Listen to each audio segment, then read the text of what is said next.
मुझे बजट 2022-23 पर बोलने का मौका दिया, इसके लिए आपका बहुत बहुत धन्यवाद देता हूं। महोदय, राजस्थान की सरकार ने जो बजट पेश किया है, सरकार के पास में 1 रुपया है और 4 रुपए का बजट पेश कर दिया आप लोगों ने।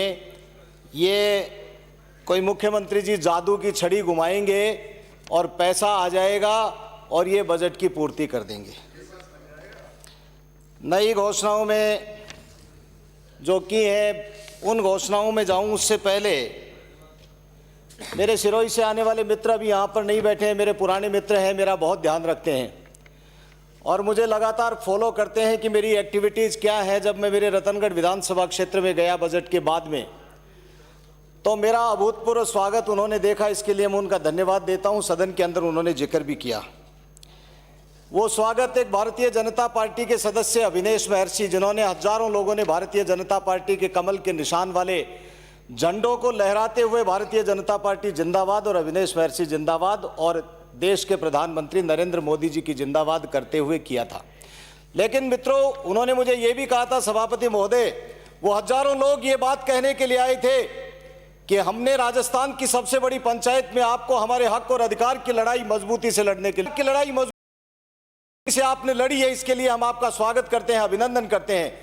लेकिन राजस्थान के मुख्यमंत्री जी को बता देना, जब बजट की बहस करो तो उसके अंदर उनको बताना कि जो आपने घोषणाएं की थी, मैं यदि मेरे विधानसभा में आने के बाद में पहले बजट की बात करूं, जो परिवर्तित बजट 2019 और 21 के अंदर 10 जुलाई 2019 को माननीय मुख्यमंत्री जी ने इसी सदन के अंदर रखा था, मुझे दुख के साथ में ये बात कहनी पड़ रही है कि पृष्ठ 42 पर बिंदु संख्या 178 माननीय सभापति महोदय, जिसमें लिखा था कि राजकीय हवाई पट्टियां 24 घंटे काम में ली जा सके, इसके लिए चूरू जिले में पडियारा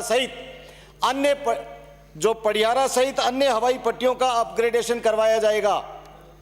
मैं राजस्थान के मुख्यमंत्री जब जवाब दे तो उनसे पूछना चाहता हूं कि वो आपने 2019-21 के अंदर जो 10 जुलाई 2019 को घोषणा की थी, वो घोषणा का आज दिन तक चौथा वर्ष आ गया है, मूर्त रूप नहीं लिया है, एक कंकर भी पट्टी के ऊपर नहीं लगा। सभापति महोदय, उसके बाद में मैं बात करूं उसी बजट की पेज नंबर 9 बिंदु संख्या 31, प्रत्येक ग्राम पंचायत समिति पर नंदीशालाएं प्रतिस्थापित की जाएंगी। मैं पूछना चाहता हूं राजस्थान की सरकार से, कहां गई वो नंदीशालाएं? जब आपने हमारे ऊपर आरोप, हम गाय की बात करते हैं, आपने कहा था कि हम जो पशुधन और जो गाय और जो नंदीशाला खोल करके हम उनको उनकी तकलीफ को दूर करेंगे। आज राजस्थान के मुख्यमंत्री जी जवाब के अंदर इस बात की घोषणा करें कि कितनी नंदीशालाएं राजस्थान के अंदर उन्होंने खोल दी। ये 2019 और 21 के अंदर 10 जुलाई 2019 की मैं बात कर रहा हूं। उसी के अंदर पेज संख्या 10 बिंदु संख्या 39, समस्त ग्राम पंचायतों को एक नया विकास पथ उपलब्ध कराएंगे।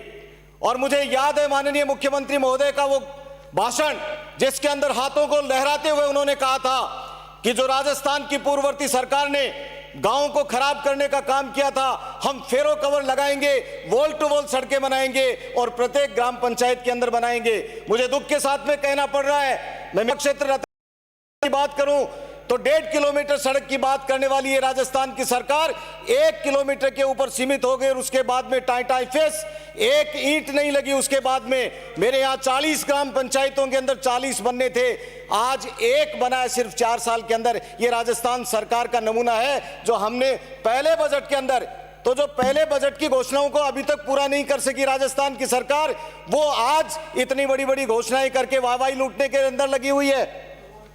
मित्रों, अभी 5 करोड़ के बजट की बात कर रहे थे। नगरपालिका क्षेत्र के अंदर जो कांग्रेस के शासित नगरपालिका है, कांग्रेस का बोर्ड है या जो भारतीय जनता पार्टी का बोर्ड है, वहां पर किसी भी लोगों को इन्वॉल्व किए बिना सरकारी अधिकारियों ने अपने हिसाब से उनकी योजना बना ली। और जो 5 करोड़ रुपए के प्रस्ताव हमारे से लिए गए थे, वो भी आज धरातल के ऊपर नहीं उतरे हैं, मूर्त रूप नहीं ले पाए हैं। ये राजस्थान सरकार का नमूना है। माननीय सभापति महोदय, इस बजट के अंदर जो 10 करोड़ रुपए सड़कों का प्रावधान किया, उससे पहले मैं ये कहना चाहता हूं कि वो 5 करोड़ रुपए की घोषणाएं जो की थी, उनके ऊपर तो सड़कें बनवाने का काम कर दो और एक ठेकेदार को 5 करोड़ रुपए का एक ठेकेदार को दे दिया ठेका, और उसके बाद में उन्होंने आज दिन तक भी जनता त्राहिमाम कर रही है, एक भी कंकरी उन सड़कों के ऊपर लगी नहीं है। ये राजस्थान सरकार का नमूना है। उसी बजट के अंदर आपने घोषणा की थी जनता क्लिनिक की। मैं पुराना बजट इसलिए कह रहा हूं कि उसके बाद की घोषणाएं तो सारी अधूरी है। 2 मिनट में समाप्त करें सर। 2 मिनट में कैसे समाप्त होगा? 2 मिनट तो अभी 3 मिनट हुई है। ऐसी स्थिति के अंदर आपके सचेतक महोदय ने जो मुझे लिस्ट दी है, मैं उसके हिसाब से आपसे कह रहा हूँ। आपको 7 मिनट अलॉट की है और आपके सचेतक महोदय ने अलॉट की है। आप 6 मिनट बोल चुके और आप 2:01 में शुरू किया था, आप 2:08 में आप समाप्त करेंगे। प्लीज सेव करें। ये जो आपने समय लिया है ये तो दे देंगे ना सभापति महोदय? हाँ, ये दूंगा। धन्यवाद। और एक आधा मिनट तो और दे दो सचेतक महोदय। हाँ, बढ़ेंगे उसके लिए धन्यवाद। माननीय सभापति महोदय ने मुझे आगाह कर दिया कि आप सरकार के खिलाफ मत बोलो, तो मैं तो यही कहता हूं कि सरकार ने जितनी भी घोषणाएं की हैं उनको मूर्त रूप में नहीं उतार पाए हैं। मैं कुछ इसके बाद में सभापति महोदय आपकी बात को मानते हुए मैं कुछ बातें मेरे विधानसभा क्षेत्र की कुछ मांग माननीय मुख्यमंत्री महोदय को करना चाहता हूं, क्योंकि जनता ने प्रतिनिधि चुनकर के भेजा है तो मेरी दायित्व बनता है कि मैं उनकी बात को करूं। छापर देवानी मार्ग सड़क निर्माण के लिए नवीनीकरण, ये बंद पड़ी हुई सड़क है। इसके ऊपर माननीय मुख्यमंत्री महोदय डीपीआर बनवा करके एक ओवर एलिवेटेड रोड बनाने का काम करें, और उस तब तक के लिए वो जो दूसरी साइड लाइन की रोड है उसके ऊपर निर्माण करवाने की कृपा करें। किसानों का संपूर्ण कर्जा माफी, बेरोजगार युवकों की भत्ता, ये सब बातें तो रहेगी। राजलदेसर को नई तहसील बनाने की मैं मांग करता हूं।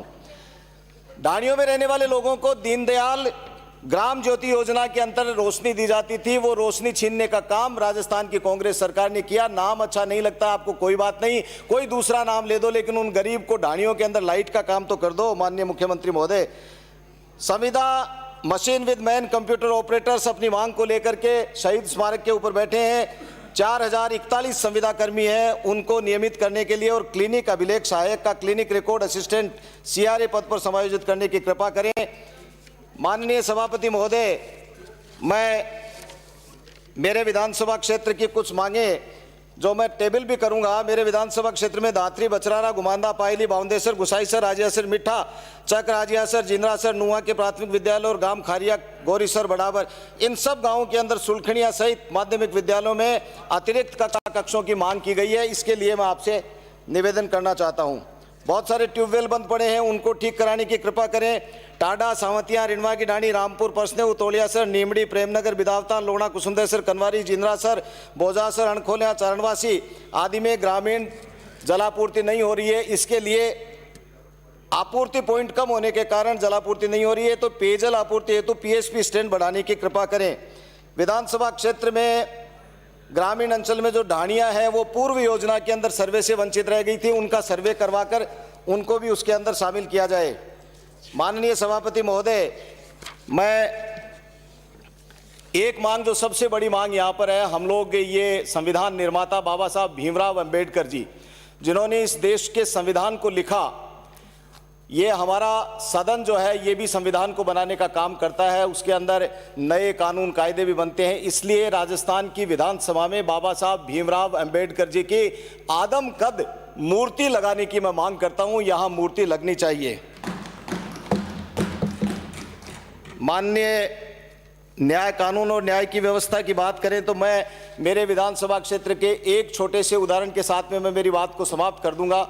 चोरियां बहुत हो रही हैं, कानून व्यवस्था ठप हो गई, ये सब बातें तो ठीक है, लेकिन एक रूखासर गांव के दलित युवक के साथ में जिस तरह से दबंगों ने के पीट पीट करके, मरा हुआ छोड़ करके फेंक करके चले गए, आज तक राजस्थान की पुलिस ने जो असली मुलजिम और अपराधी है उन अपराधियों के ऊपर हाथ नहीं डाला है। मैं राजस्थान की सरकार और मुख्यमंत्री जी से मांग करता हूं कि वे तुरंत प्रभाव से ऐसे दबंगों का इलाज करें और समाज के अंदर जो अनुसूचित जाति के लोग हैं उनको प्रश्रय देने का काम करें। बाकी तो बहुत सारी बातें हैं। राजलदेसर को नई तहसील बनाई जाए, ये भी मैं कह चुका हूं।